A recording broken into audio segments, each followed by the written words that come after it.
we have to be careful what social media we give to our kids, because it is something called cyberbullying, and majority of kids do get bullied on Instagram and all the social media platforms, and it's hard to take it down because it only takes one picture and that's it. Now it followed them from middle school all the way to high school, all the way up to college.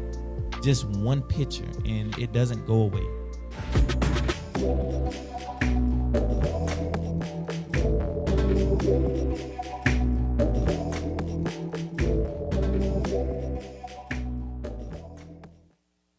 Hello there. Welcome back to another episode of Love Speaks, where I'm your host, Francois, and Lakeisha Carvil.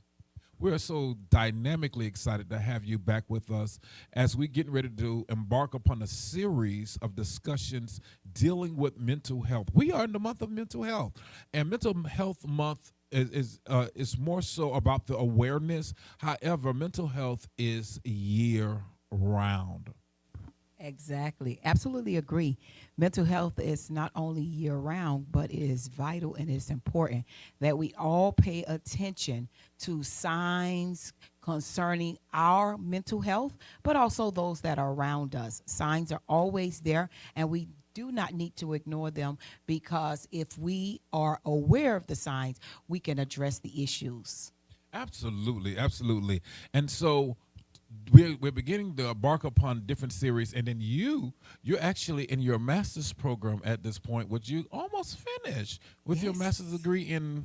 Clinical mental health. I am so excited. Yes, 2 classes to go before I start my internship and practicum. So I am excited for this month's topics. I am so excited for the presenters that are coming, because it's something I think that we have neglected, especially in our culture as African Americans.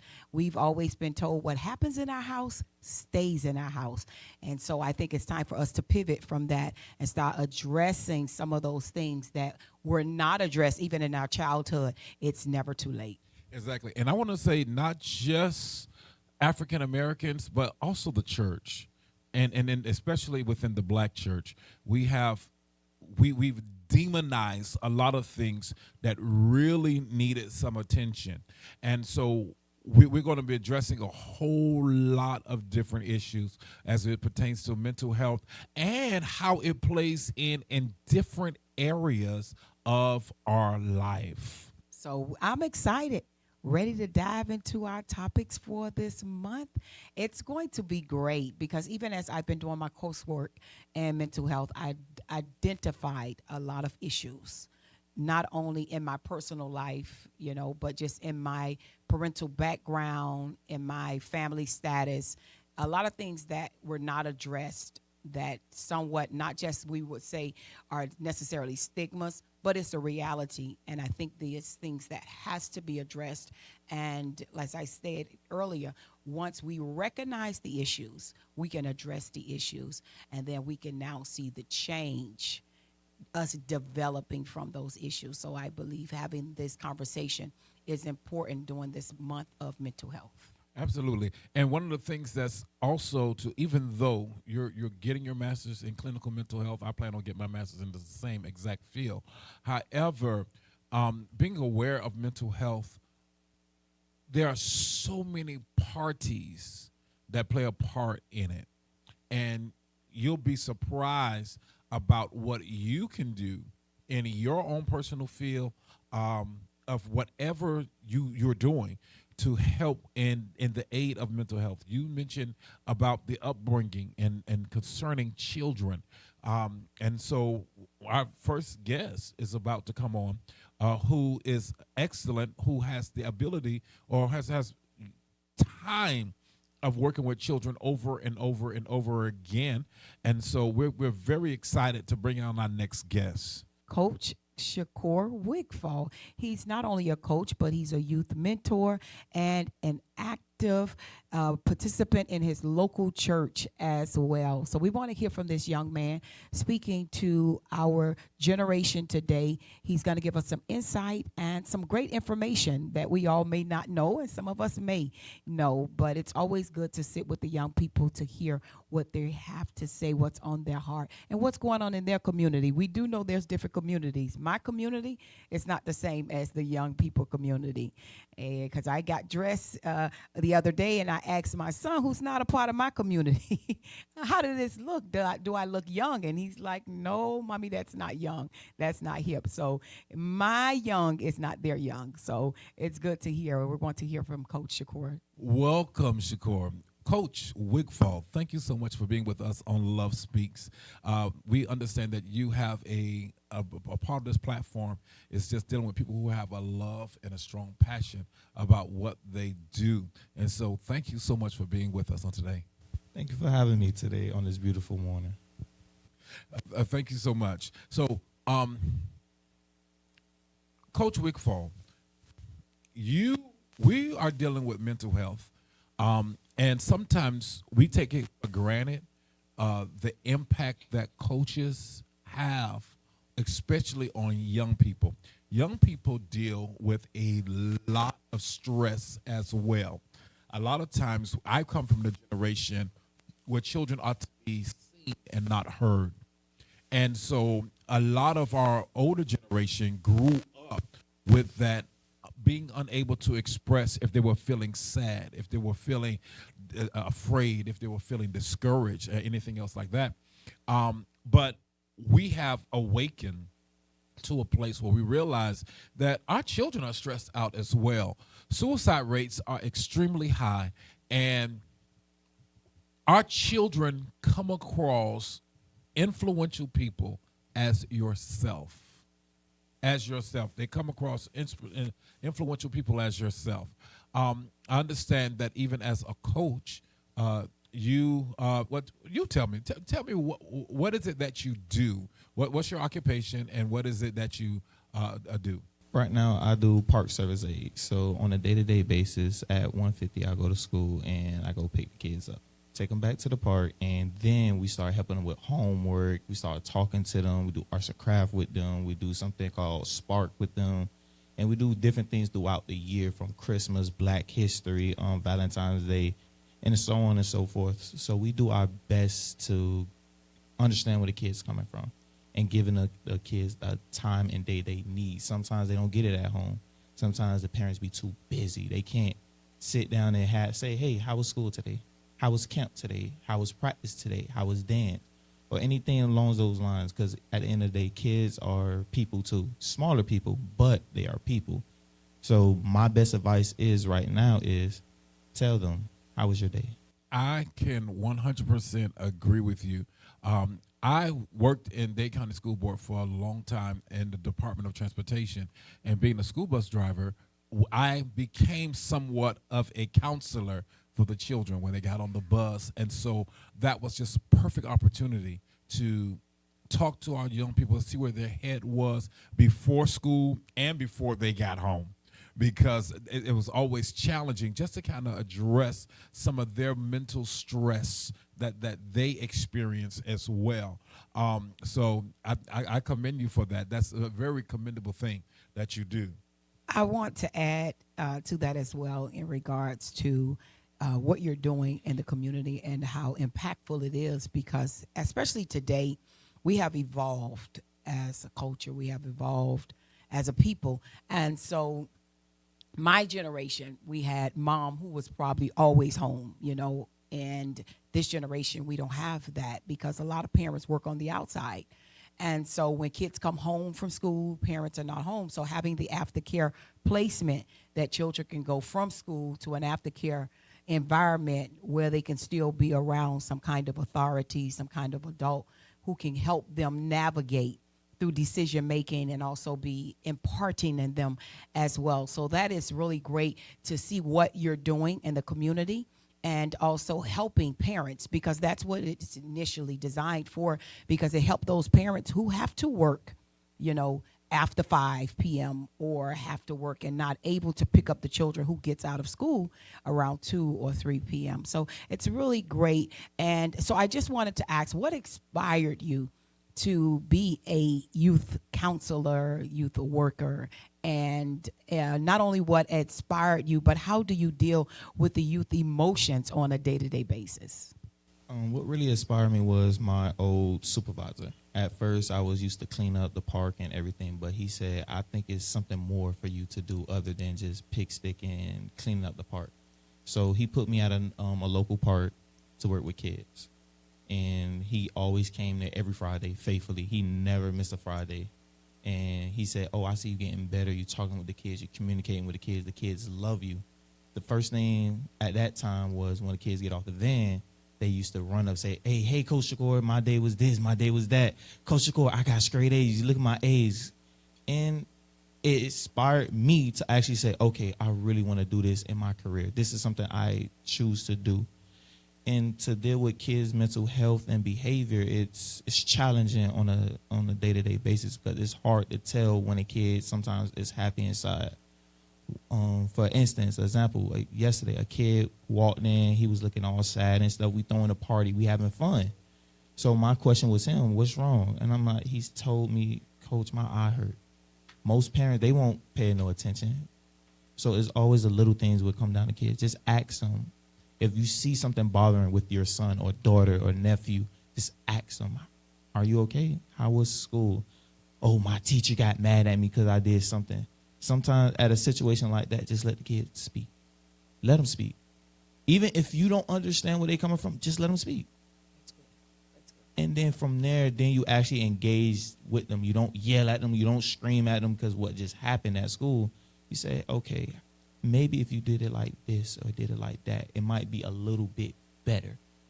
And sometimes they actually comprehend that a lot faster versus mommy and daddy or uncle or auntie or brother or sister screaming at them.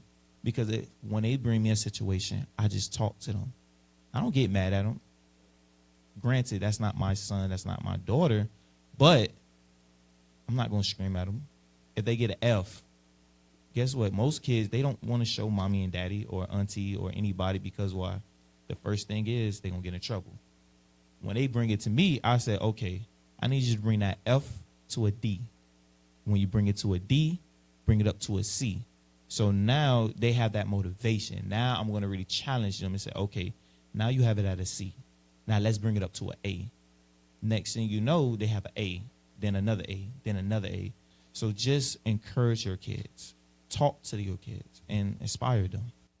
That's really good because as you're speaking and talking about grades, it's just as we evolve as a people, we have to undo some learned behaviors. I think even in our parental styles, because we've learned our parenting from our parents.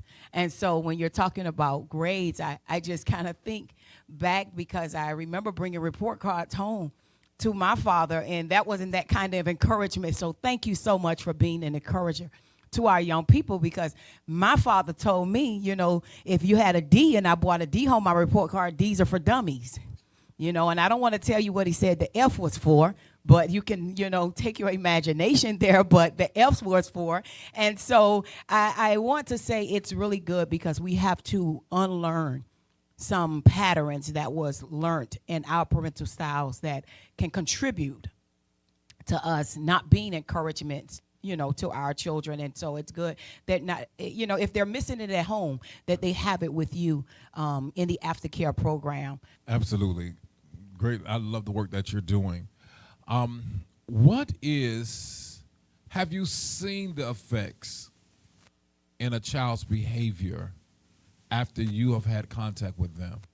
Yes, it was this one kid. He yells, he screams, sometimes he curses. Mama tried to talk to him, and I just said, Mom, okay, let me see what I can do.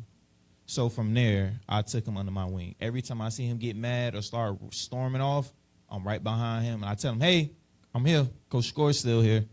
And I said, I'm getting kind of tired. Can we sit right here real quick so we can just sit and relax? And then he said, he sit there, he's cry, you do whatever you have to do. Then I talked to him. I said, hey, you should never did it like that. You shouldn't have did it like this or did it like that.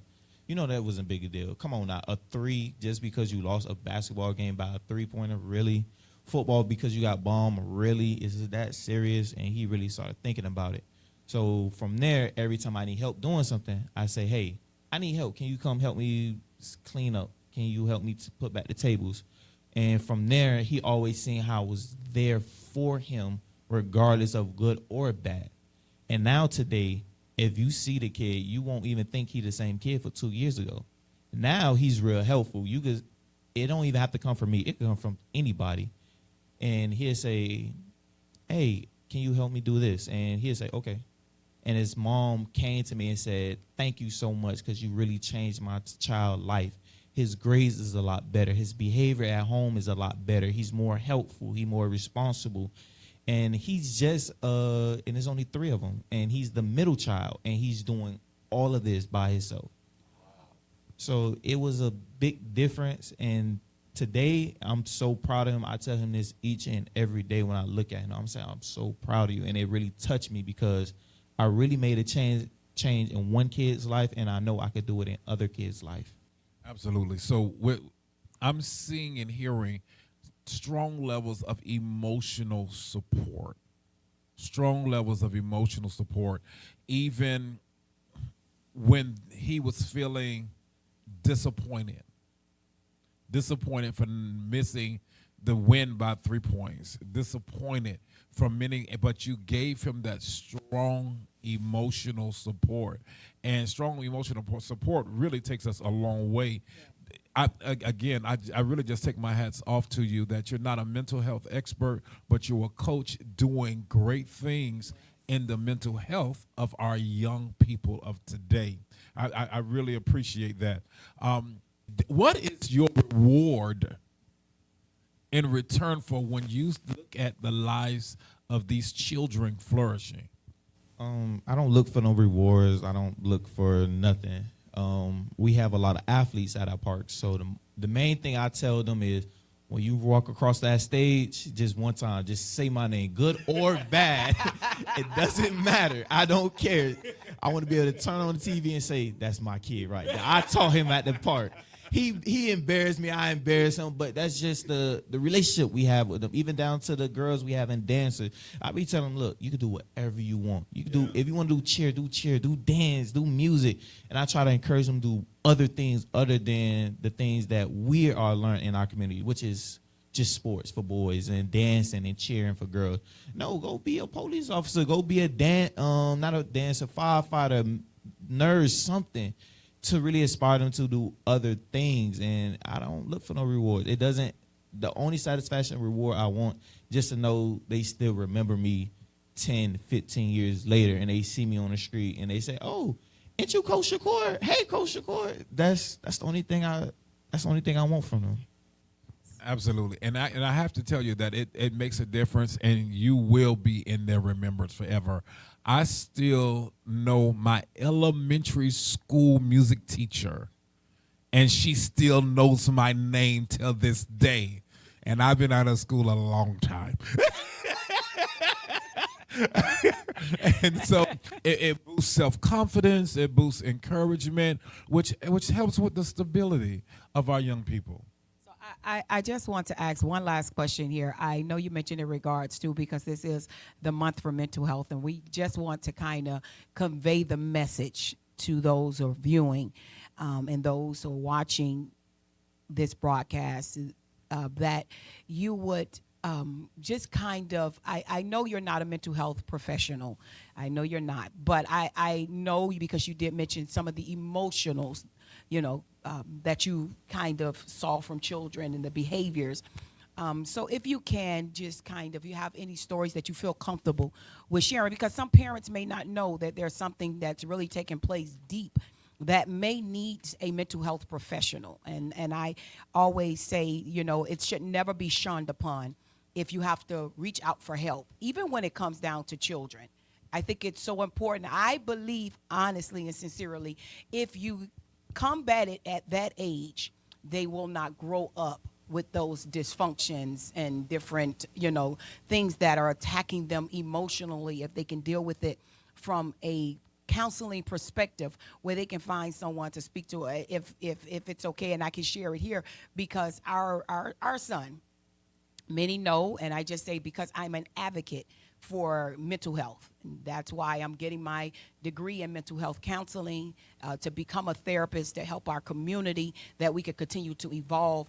But even we have an older child who has developed, special needs, and because he was born, micro preemie, and so with his developmental challenges, our baby boy looks a lot like, okay, I'm being neglected because we give a lot of care to him. So there's things in a home that can be triggering children. And so what I spoke to my husband, I said, look, we're going to get him therapy.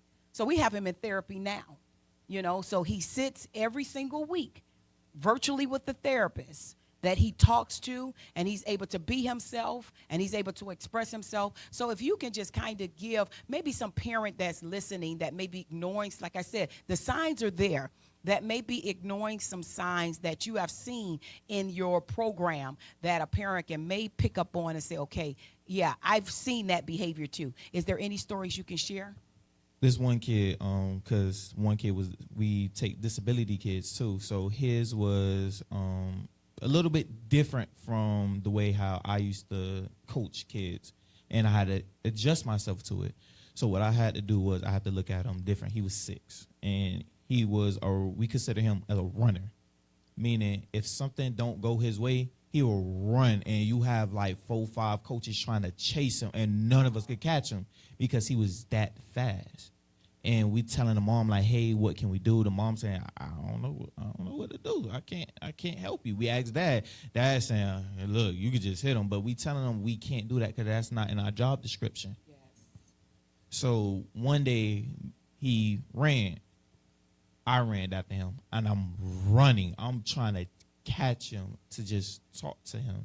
And when he finally got tired and I just talked to him, I said, mind you, he's 6. So I'm just talking to him. I'm like, hey, why did you just run?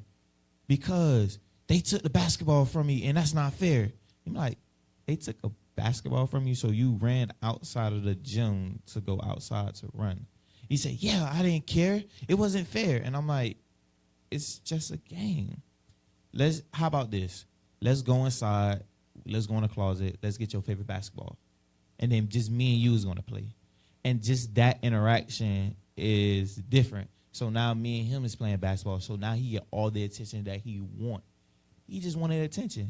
And then I walked up to the kid. The kid said, I never took the basketball from him. I was trying to play with him. And that just, sometimes you just have to give that one child some just attention, especially if you have the help and the support. Just say, okay, I have him for the day, or he coming with me so I could be able to give more of a support. And that's what I do. And then I'm going to share this other story with a group of kids. So last summer we had a group of kids, and it was older kids. Older kids is a lot more difficult than younger kids. And I think we all can agree to that. It's difficult. Yes. But these older kids, it was more challenging because they're older, so their mindsets are more advanced. So it was these 2 kids. They was, again, disability. We're not trained for that. They don't train us for that. But we do our best regardless of it. So what we did was, okay, the other kid's more advanced. These 2 is not advanced. So we always put 2 coaches with them, and then the other coaches play with the other boys. Not to say they can't handle it, but we always ask them like, hey, you want to play with the other kids? And they do. We used to play dodgeball. So when they see them come in, the older boys, they go all the way down to make it fair and make it fun for everybody. Awesome. So you see them playing, they running, they trying to fall and dive and try to actually interact with them. And then you see them throwing it. Some of the older kids get hit. They be over dramatic. They fall over the floor, and they do stuff like that because they want to make it fun and it's fair. And I told them, I said, make it a brotherhood for them. Yes. Make it fun because y'all might don't see them again. Yes. And that's what they did. They made it into a brotherhood. They made it safe. They made it fun for them. Awesome. Told them, I'm proud of y'all because y'all didn't have to do that. Y'all could have just said, okay, coach, and left it like that. I'm enjoying this so much. In today's time, as we deal with so many virtual things taking place, so many video games, um, children don't want to go outside anymore. They rather stay in on their cell phones, texting, or playing video games. And your field is more so outside. I'm pretty sure you know how to play a game or so yourself too. But how do you think it affects the children mentally or emotionally with outside play versus playing video games? It's challenging because everybody knows this game, kickball. And we go outside and play kickball. Majority of the kids don't know how to play kickball. Wow. So we playing the game. And some of the kids like, Coach, I don't know where to go. I don't know where to go. I don't know where to go. And so for me and the other coaches, we make it easier for them. We say, okay, we talk to them. Okay, you kick the ball and then you go to first base. Then when you go to first base, you go to second base and then third base. But you got to kick the ball really, really hard. So again, we talk to the kids like, hey, calm down a little bit, make it a little bit easier. Sometimes the kids don't be paying attention. So depending on the child, I might get a little bit in trouble. But I pick up the kid, and then you see me and the kid running all the way to first base. I'm tired. The kid like, Coach, I made it first. I'm like, yeah, you definitely made it the first, all right. So we looking. I'm like, okay, I need a big kid. I need y'all to kick it really, really far for me. So then the kid kick it. Then I pick up the kid again. We running all the way to second. We running to third. I'm like, okay, now you at third. Now you need to run by yourself. And now they running, they sprinting real fast just to get there. So my best advice is sometimes take your kid to a park. Yeah. Just to play with. It don't have to be kickball. It don't have to be basketball. Just take them to a local park. Go on the swings. Go down the slide. Because sometimes us as adults, we neglect our kids like that. We too tired. I can't do it. Maybe tomorrow. Maybe the next day. Sometimes just let them go outside. Let them play. Sometimes they will meet new people and new friends. And just to piggyback off of the social media, we have to be careful what social media we give to our kids because it is something called cyberbullying. And majority of kids do get bullied on Instagram and all the social media platforms. And it's hard to take it down because it only takes one picture and that's it. Now it followed them from middle school all the way up to high school, all the way up to college. Just one picture and it doesn't go away. So my best advice, even with that, is don't monitor them, but ask them like, everything okay in school? Is it okay if I check your phone? Ooh, and you just go through pictures just to see. If something don't look right, just kindly delete it. Make it easier for the next kid because that kid could probably just have one bad day, look real rough outside from playing or something like that along those lines. Just simply delete it, and it can help that one kid off. That's some great information, And so I just want to thank you again for coming and talk about such needed topic today. And so many nuggets you've shared with us. And I just want to make sure as we wrap up this session that parents who heard Coach Core speak today, that you take this information and you utilize it because it is so important in utilizing this information, especially because we're talking about your child's mental health. Again, as I stated earlier, we put our child because we noticed some things early. We noticed it now, so we didn't want him to go into adulthood battling these situations that we observed as parents. And so I want to say to another mother, another father, as Coach Cora said, be interactive with your children. We are fortunate because we have a child who don't like to stay indoors. He don't have social media. He has an iPad, don't use it because outdoors, we have a football on our roof now that has to come down because he loves outdoor. He will go from the rising of the sun to the setting down of the same. And he rallies all the children from the neighborhood. I thank God that he's interactive like that because we have to have, and I'm glad to hear that because I think I'm going to leave him out there. Some days I'm like, don't you want to come in? Because you're coming in smelling like the sun. And you're right. We make up all of these excuses, but you're right. And I did that. They built a new park near our home, renovated it, have so many. So I take them out in the evenings now, let them run around in the park.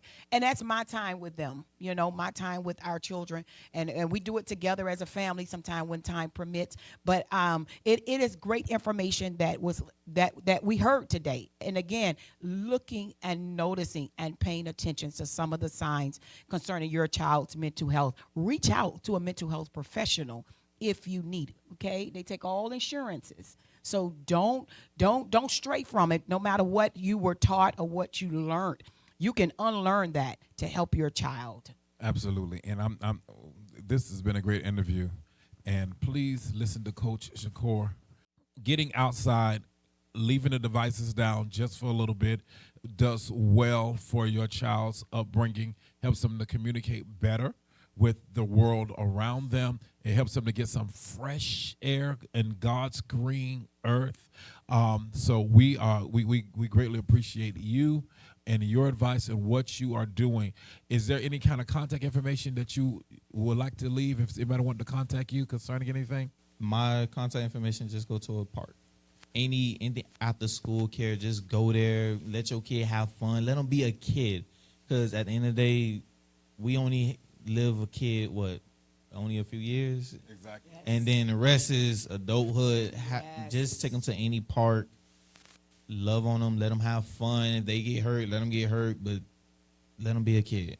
I do want to add one thing for our viewers who may be watching. Though after school programs and the summer programs at the public parks, are those free or there's a cost associated with it? I could share just the one I work at. The one I work at is $15 throughout the whole entire school year, and that covers any events we have, anything, parties, everything, all that's covered. And then we also have a summer program, which is another $15, and that covers field trip or any other events we have.